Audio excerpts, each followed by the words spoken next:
Hi friends, welcome to HAGO kitchen. இன்னைக்கு நம்மளோட special recipe என்னன்னு பார்த்தீங்கன்னா கருவேப்பிலை சாதம் எப்படி பண்ணலாம் அப்படின்றத பற்றி தான் பார்க்க போகிறோம். ஸோ இது ரொம்பவே ஹெல்த்தியானது.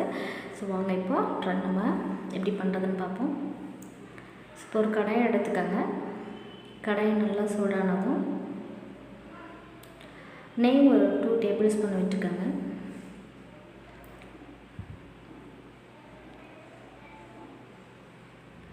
ஸோ அது நல்லா மெல்ட் ஆனதும்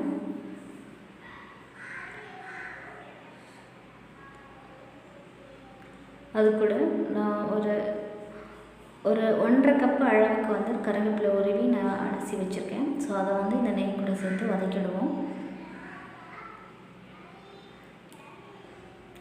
அடுப்பை வந்து லோ ஃப்ளேம்லேயே வச்சு இது பண்ணுங்க. ஸோ இந்த மாதிரி போட்டுட்டு நல்லா இது வந்து வதங்கட்டும்.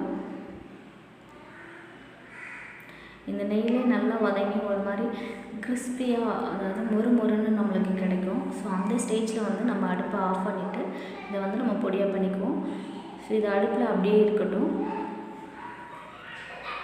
ஸோ இந்த ஸ்டேஜில் வந்து ஒரு 2 வரமிளகாய் சேர்த்துக்கிறேன். சேர்த்துட்டு நல்லா மிக்ஸ் பண்ணிடுங்க. பாருங்கள், இது கிளறும் போது நல்லா சத்தம் வரும், இந்த கருவேப்பிலையெல்லாம் நல்லா வதங்கினது. ஸோ இந்த ஸ்டேஜில் வந்து அடுப்பை ஆஃப் பண்ணிவிட்டு இது நல்லா ஆறணும். ஆறின பிறகு இது பவுட்ரு பண்ணி நம்ம எடுத்துக்கலாம். ஸோ கருவேப்பிலை பொடி ரெடி ஆகிடுச்சு.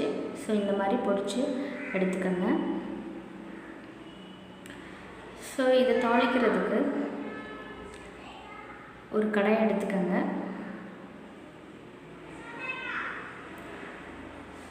அதில் வந்து ஒரு 3 டேபிள் ஸ்பூன் அளவுக்கு எண்ணெய் விட்டுக்கோங்க.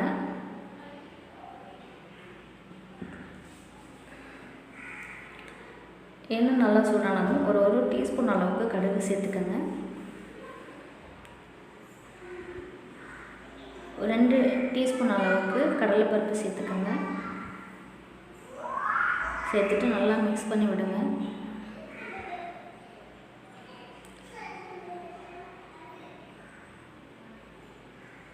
ஸோ இது கூடவே வந்துட்டு ஒரு பெரிய சைஸ் வெங்காயத்தை கட் பண்ணியும்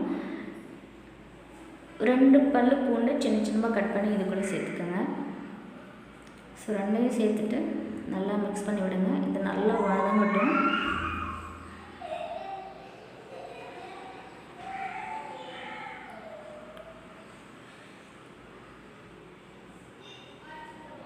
ஸோ இது கூட வந்துட்டு மிளகுத்தூள் கொஞ்சம் காரத்துக்கு சேர்த்துக்கோங்க.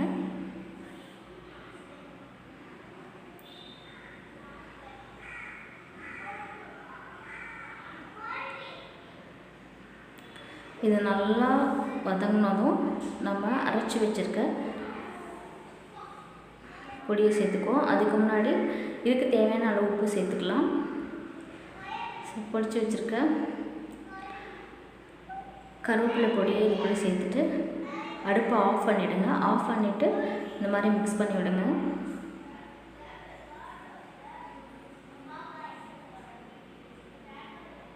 அடுப்பை ஆஃப் பண்ணிவிட்டு மிக்ஸ் பண்ணுங்கள், இல்லைன்னா ரொம்ப ஒரு மாதிரி கருப்பாயிடும். ஸோ அடுப்பை ஆஃப் பண்ணிவிட்டு அதை கொட்டி இது பண்ணி மிக்ஸ் பண்ணி விடுங்க. ஸோ மிக்ஸ் பண்ண பிறகு இது நல்லா ஆறட்டும். ஸோ நம்ம இப்போ சாப்பாடை வந்து இதில் எப்படி மிக்ஸ் பண்ணுறது அப்படின்றத அடுத்து காமிச்சிடலாம். ஸோ இந்த பொடி மசாலா நல்லா ஆறின பிறகு